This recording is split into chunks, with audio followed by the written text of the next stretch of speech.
Aitäh! Tere pärastlõunat! Nagu Anni enne ütles, et me lähme siis üldisest üksikule ja minu ettekanne siis on suhteliselt üldine ja suhteliselt lihtne. Et kui Anni ütles, et nendel oleks sellist uuringut vaja, siis ma mõtlesin ise kõigepealt oma peas, et miks te seda üldse uurite, et miks te lihtsalt kaardi peale ei vaata, et see peaks nagu ilmselge olema. Aga siis, kui me lätlastega kohtusime esimest korda, siis ma võib-olla ise mõtlesin ka, et võib-olla see ei ole siis ilmselge. Et lähme siis asja juurde. Et kuna see on Eesti-Läti uuring, et mis meil nagu lätlastega on siis ühist ja mis meil on erinevust, et see meri on justkui nagu üks, et klimaatilised ja tuuled ja lained ja et tunduvad nagu kõik enam-vähem ühtemoodi, aga võib-olla sellest, et mis meil on nüüd suured erinevused, et väike geograafia tund korraks, et mul ei ole pointerit, et ma pean natuke siin tegema seda nagu ilma tüdrukud. Et see kõige suurem vahe on tegelikult see, et see aluspõhja ehitus, et siin on see Devoni ja siis lubjakivide piir, see pruun on Devon ja see on lubjakivi ja siin rannajoon, see must siin. Et me näeme, et see piir läheb täpselt läbi Liivi lahe ja lätlastel on siis Devoni liivakivi ja meil on see Siluri ja Ordoviitsiumi lubjakivi, mis teeb tegelikult sadamate mõttes päris suure vahe, et lubjakivi süvendada on teatavasti hästi raske ja lätlastel on mõnus liivakivi, et süvenda palju tahad. Ja siis see geoloogiakaart on selles mõttes veel hästi huvitav, et see lubjakivi levik siin meres on üldse hästi piiratud, et me võiksime midagi õppida rootslastelt, aga rootslastel ei ole ka veel ühtegi meretuuleparki, sellist kaasaegset parki. Et kui me läheme juba siia Taani ja sinna Põhjamere poole, et nendel on tegelikult liivakivi seal. Et selles mõttes eestlaste jaoks tegelikult nagu väljakutse, et kogu see tuuleparkide ehitus ka, et mis tehnoloogiaid valida ja milliseid vundamente, et täpselt samades oludes seda kuskil mujal nagu tehtud ei ole. Mis selle liivakivi probleem on see, et see on hästi erodeeritav, siin on see teine joonis, et nende setete liikumise kohta, et need punased mummud siis näitavad seda, et kus on need erodeeritavad rannad siis, et kuigi neid sadamaid on lihtne süvendada, et nad kanduvad kiiresti nagu liiva täis, et kui vaadata neid Läti sadamate andmeid, siis vahel seal on kirjas, et kontrolli seda sügavust iga kord, kui sa sinna lähed. Et see kunagi ei saa kindel olla, et kui sügav see siis parajasti on. Ja siis siin veel kaks sellist ilupilti, et see parempoolne on maakerge, et tundub ka selline justkui ebaoluline asi, aga et millimeeter aastas me teame, et Skandinaavias on ja mäestikud kerkivad ja siis Eestis samamoodi nendega koos on ja maa tõuseb. Et lätlastel see mõju on palju väiksem. Et see millimeeter aastas tundub, et mingi pisike asi, aga 100 aastaga on täiesti arvestatav mõju. Et miks meil sadamad jäävad madalamaks kogu aeg. Ja siin vasakpoolne siis on üks jääpilt, et Läti sadamate see navigatsiooniperiood on palju pikem ikkagi, et seda jääd tekib neil vähem kui meil siin põhja pool. Nüüd selle avamere tööstuse juurde, et vahel inimesed unustavad ära, et need asjad siin merel, need lihtsalt ei teki ega kao iseenesest, et eriti avalikel aruteludel näeb tihti seda, et inimesed imestavad, et kus see siia sai. Et meil on Eestis tegelikult 3 kehtivat mereplaneeringut, Hiiu, Pärnu ja siis Eesti mereplaneering ja lätlastel on oma mereala planeering, et kõik see avameretööstus on tegelikult planeeringutega siia ära planeeritud juba, et siin need sinised riibutusega alad on siis Läti või vastupidi, punased on Läti ja sinised on siis Eesti planeeringutest. Et te näete, et siin Hiiumaal ühtegi seda triibulist ala ei ole, et teatavasti siis 2018 Riigikohus otsustas, et Hiiu mereala planeeringust tuleb kõik tuuleenergia teema siis välja võtta, nii et Hiiumaal meil siis seda teadmist tegelikult ei ole, et kuhu meretuulepargid võiksid tulla. 2022 tehti üks analüüs, et kus need nagu võimalused oleksid, aga sellele nagu mingisuguseid planeeringulisi samme ei ole nagu järgnenud. Mis see erinevus veel hiidlastega on, et Hiiu mereala planeeringus on näiteks ära määratud vesiviljeluse alad, aga Eesti mereala planeeringus neid ära määratud ei ole, on öeldud, et kuhu neid vesiviljeluse alasid nagu teha ei tohi, et need tingimused. Ja sellepärast tegelikult sellel alal siis, mis jääb siis nagu Eesti mereala planeeringu piiresse, ehk siis see, mis on ümber Saaremaa, ei ole ka neid vesiviljeluse siis hoonestusalade taotlusi tehtud, et meil on siin 2 kehtivat hoonestusluba, on ja Veere kalakasvatusel ja siis Tagalahe kalakasvatusel, aga rohkem seal selliseid algatusi tehtud ei ole, et on üks siis hoonestusloa taotlus, mis on tehtud juba enne Eesti mereala planeeringu algatamist. Ja see on kõik ka avalik informatsioon, et iga kord, kui teil nagu see huvi tekib või te endas kahtlete, et lihtsalt minge vaadake. Et samamoodi need hoonestusload ja need loataotlused, et need on ka Maa-ametil kõik kättesaadavad. Aga ma tulen selle kaardi juurde pärast tagasi. Nii, et nüüd, kui me lähme sadamate juurde, et see, milliseid sadamaid meil on vaja, sõltub sellest, millise siis selle hooldusstrateegia siis konkreetne meretuulepark endale valib. Et kas ta siis valib endale selle siis niinimetatud nagu onshore strateegia, ehk siis kaldalt teeninduse, või ta valib siis selle offshore strateegia, ehk siis mere peal teeninduse, ehk siis kas CTV laeva või SOV laeva. Ja see määrab tegelikult väga palju nendes sadamates. Et see CTV siis oma olemuselt on tegelikult on transpordilaev, mis transpordib need mehaanikud või tehnikud või töölised siis sinna tuuleparki igapäevaselt sinna ja tagasi. SOV on tegelikult siis merel seisev hooldusbaas, et mis on seal siis kas 2 nädalat või 4 nädalat on ja sõltub, kui kaugel see meretuulepark siis maismaast on. Ja sealt siis tehakse siis neid tööretki siis tuulikute juurde. Ühe selle CTV peal on siis tavaliselt 12–16 meest transpordib ta, samal ajal kui selle SOV peal siis on umbes kuni 50 tehnikut, et pluss siis meeskond. Mis on hästi siis sadamate jaoks oluline asi, et see CTV siis keskmiselt räägitakse 2,5 meetrist sügavusest. Et see natuke varieerub, et ta võib olla natuke sügavam ja on tegelikult ka siis neid CTV-d, mis vajavad siis väiksemat sadama sügavust. Samal ajal kui see SOV siis üldiselt tahab vähemalt 5,5 meetrit, aga pigem nagu räägitakse umbes 7 meetrist.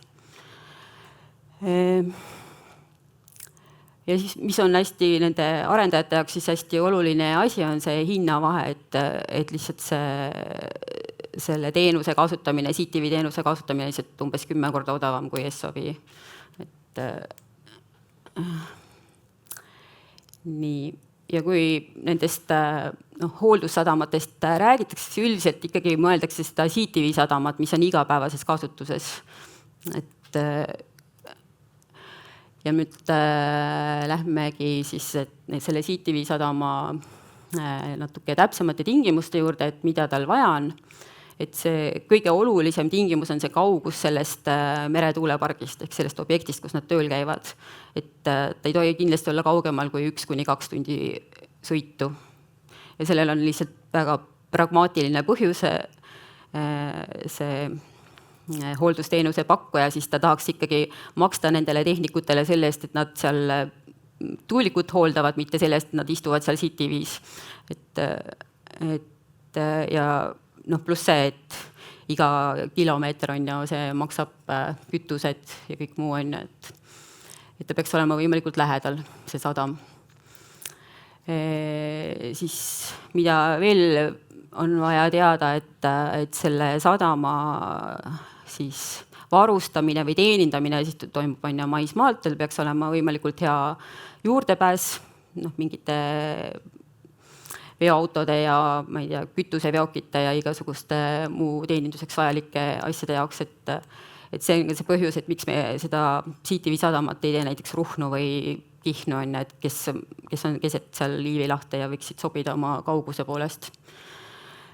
Et ta tahab umbes siis 8000 kuni 10 000 ruutmeetrit sellist pinda, mis selle hooldusteenuse osutamiseks siis vaja on, et kuhu siis ladustada need hoolduseks vajalikud kõik need vidinad, mis seal vaja on ja et kus oleksid sellised esmased töökojad ja kõik sellised olme asjad ka on, et kui need tehnikud merelt tulevad, et kus saab siis ennast pesta ja nii edasi. Siis selle hooldussadamal veel, et mis on oluline, et tal võiks olla lähedal majutusvõimalus või peab olema majutusvõimalus, sellepärast et need 50 meest, kes seal tuulepargis tööl käivad, et suure tõenäosusega nad ikkagi kohe ei ela siin koha peal on ja kus iganes, et suure tõenäosusega nad tulevad ikkagi kusagilt mujalt, et nendel peab olema kuskil elada. Ja siis viimane punkt siin on, et lennujaam võiks lähedal olla, see on ka puhtalt nagu logistiline põhjus, et võib tekkida selliseid olukordi, et kus on vaja kiiresti näiteks mingid väga spetsiifilist spetsialisti kohale saada, et siis lennuliiklus on nagu oluline selline plussargument. Nüüd tuleb see huvitavam osa, et kui me lähme vaatame seda, et kuidas see Eesti oludes siis võiks, kui me need kaks asja paneme kokku, nüüd sadamad ja siis need meretuulepargid, et mul ei ole me ei leidnud mingit head võimalust seda esitleda, kui selles samas enda kaardirakenduses, et täna me teame, et on kaks sadamat, Paldiski ja Liepaja, kes siis mõtlevad meretuuleparkide ehitusest, või valmistavad ette ennast selleks, et nemad võiksid meretuuleparki ehitada. Nüüd, kui ma olen nagu jaganud need meretuuleparkide projektid nagu hästi jämedalt nagu kolmeks, et me teame, et meil on siin esimese laine meretuulepargid ja siis ma olen jaganud selle umbes teise ja kolmanda laine omad, aga ma ei julge sinna ühelegi mingit aastanumbrit taha kirjutada, et ma arvan, et arendajad ise ka ei julge, et millal täpselt nende meretuulepark valmis saab. Aga hästi jäme selline liigitus, et meil on siin 3 esimese laine meretuuleparki ja kui me paneme nendele siia juurde siis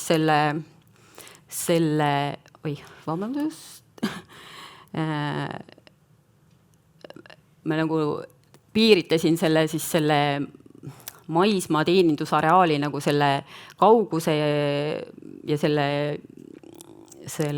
aja järgi on, et mis meretuulepargi ja siis sadama vaheline see kaugus võiks olla.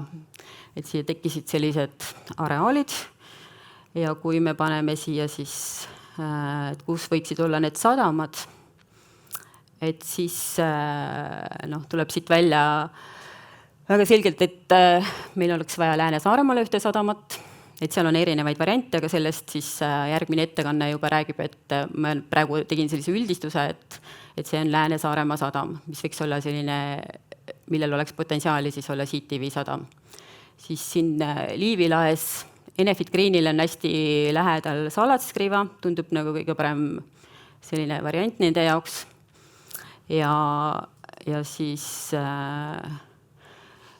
Utilitas ka Liivi lahes on tegelikult teinud juba oma valiku, et nemad kasutavad Pärnu sadamat ja peamiselt nagu SOV sadamat. Pärnu linn on tegelikult seal juba projekteerimistingimused välja andnud, et see on nagu juba tehtud asi. Nii, et kui me lähme nüüd, siis võtame selle järgmise ringi, nii-öelda järgmise laine need tuulepargid, et mis eeldatavasti võiksid olla näiteks need Elvind, Eesti, Läti ja siis veel siin mõned laiendused Liivi lahe peal, siis siia tegiks juurde tegelikult ainult Ventspils, kuna Läti Elvind nagu on öelnud, et siin on küll üks väike sadam, üks Pavilosta sadam siin vahel, aga lätlastega intervjuud tehes nad ütlesid, et Pavilosta tõenäoliselt selleks ei jää ja et väga tõenäoliselt see on Ventspils, kes juba ka praegu teeb juba eeltööd selleks, et nad võiksid selleks hooldussadamaks saada. Nii.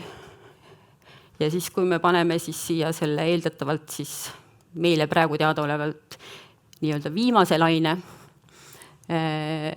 mis on siis Deep Wind Energy siis Saaremaast umbes 35 kilomeetrit on ju läände, siis keset Liivi lahte need Ignitise alad ja siis võib-olla kunagi saavad ka Enefit Greeni Hiiumaa arendused valmis.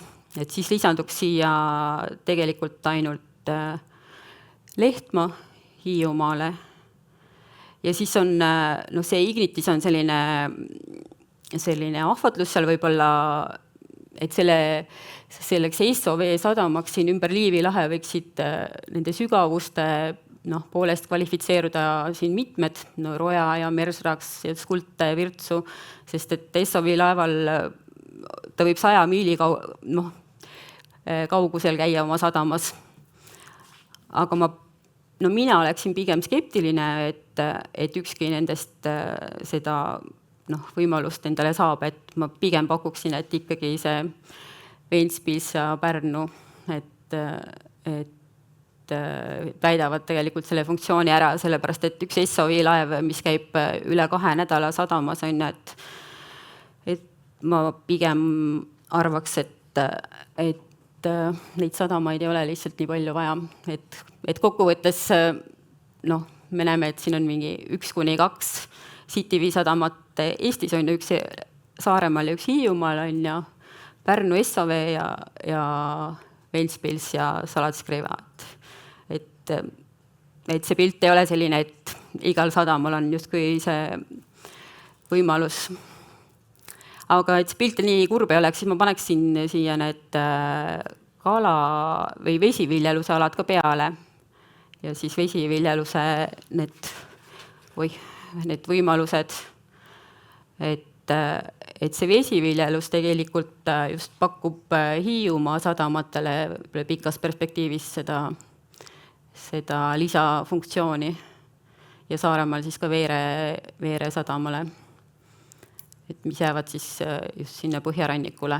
Üllatuslikult Läti ka sel suvel on teinud 2 sellist hoonestusloa ala, et mida nad plaanivad panna oksjonile, üks on täpselt Roja sadama juures ja üks on siis Mersraksi sadama juures, et ma ei tea, kui suur see Liivi lahe see kalakasvatuspotentsiaal siis on, aga selline otsus on tehtud. Ja ma ikkagi tahaks öelda, et kõik need praegu olevad funktsioonid, et see tööstuslik kalapüük, need kalad siin ja külastussadamat ja siis kaubavedu, reisijate vedu, et need ikkagi jäävad ka kõik alles. Et see, et need meretuuleparkide võimalused ei ole nagu nii laiad, et ei tähenda, et sadamate need traditsioonilised funktsioonid jääksid tegemata. Nii, ja siis mul on siin üks viimane slaid.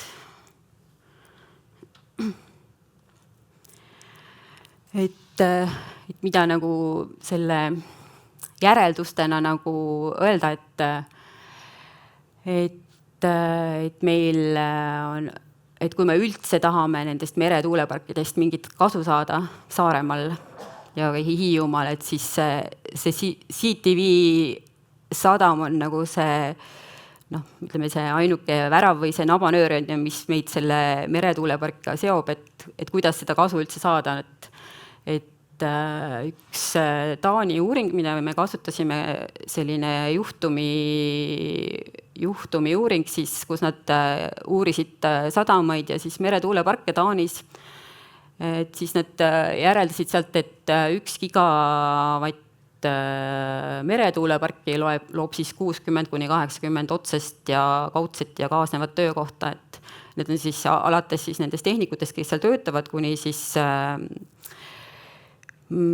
restoranideni ja ma ei tea, koristajateni on, ja need on mõeldud täistöökohad, arvestatuna siis täistöökohtadeks, mitte nagu, et kui palju inimesi seal otseselt tööd saab, et see FTE, et full-time ekvivalent ja rahas, et see võiks olla siis 3,3–9,5 miljonit, et see vahe on sellepärast nii suur, et see lihtsalt sõltubki sellest, et kui palju sellel kohalikul majandusel on nagu siis võimalik nendesse teenustesse panustada. Siis, mida peaks veel teadma, et selle sadama valiku teeb on ja siis see arendaja, aga ka siis see tuulikute tarnija, et praegu Euroopas on 2 tarnijat, on Siemens Gamesa ja Vestas. Kuna tuuliku tarnija annab tuulikule garantii 5 aastaks, siis ta teeb ka ise hooldust 5 aastat. Ja siis see otsus tuleb tihti siis sellelt tuuliku tarnijalt. Ja kui sellel tarnijal näiteks juba on siin piirkonnas üks sadam, mida ta kasutab, siis suure tõenäosusega ta kasutab seda ka teiste tuuleparkide puhul edasi.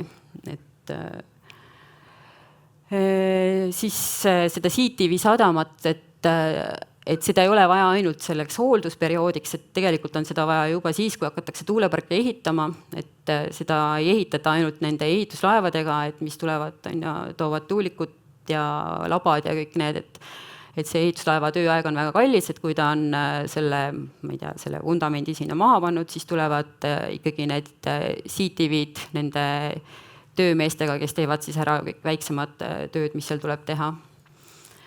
Et siis see suur määramatus on ikkagi, et me teame küll, et kuidas see mereala planeeringus välja näeb või hoonestuslubade peal, aga kui reaalselt need projektid nagu lähevad keskkonnamõju hindamisse juba, siis ikkagi selgub, et siia ei saa ja sinna ka ei saa natukene ja et need kõik projektid nagu lähevad natukene väiksemaks nii oma selles pindalas kui oma selles võimsuses. Et enamasti ikkagi neid tuulikuid tuleb natukene vähem ja see ala on natukene väiksem, et kuna me ei ole üksi siin mere peal, et meil on siin linnud, kalad, elupaigad, et see paneb oma piirid. Ja siis määramatus on ka see tegelikult selle tehnoloogia osas, et täna me räägime nagu meretuulikutest umbes nagu 300 meetrit tipukõrgusega ja selline 15 megavatti, aga näiteks Ignitise selles hoonestusloa taotluses nemad räägivad, et kuni 400 meetrit tipukõrgus, kuni 25 megavatti, selliseid tuulikuid ei ole veel olemas, keegi ei tea, et kas neid üldse saab teha, et kas ehituslaevad ka sellistele nagu plaanidele järgi tulevad, et ja kuidas neid hooldatakse, et seal on päris palju sellist teadmatust. Ja see, mis ma enne rääkisin, et meie merealal, et meie nagu geoloogiaga, lainetusega, ma ei tea, tuultega ei ole ühtegi meretuuleparki veel ehitatud, et me ei saa nagu päris täpselt öelda, et me kõike teame. Aga siis optimistlikuna nagu ma tahaks öelda, et see avameretööstus ikkagi loob meile uusi võimalusi, võib-olla nendes kohtades, näiteks seesama Saaremaa läänerannik ja Hiiumaa põhjarannik, kus meil praegu on ikkagi sellist head sadamat ei ole ja sellist aktiivset tegevust, et see ikkagi täiendaks meie seda sadamavõrgustikku ja looks meile selliseid uusi võimalusi. Jah, minu poolt kõik.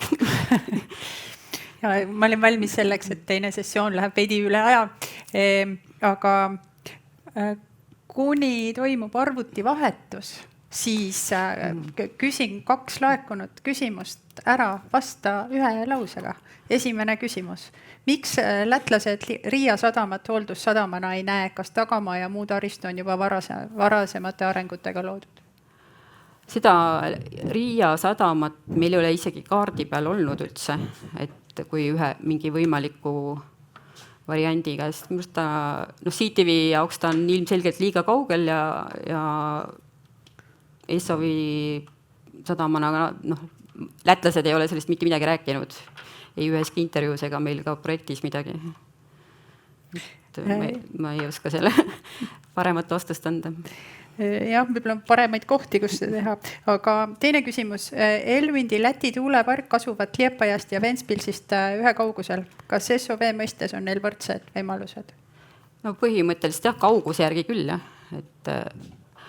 Et see pigem nagu on Ventspils, pakuks seda selle järgi, et võib-olla seal Ventspils vaatab ka, et Eesti poole peal on seda potentsiaali rohkem.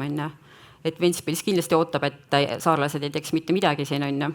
Et siis nad on kohe jaol, sest nad on ikkagi esimene kandidaat siin, et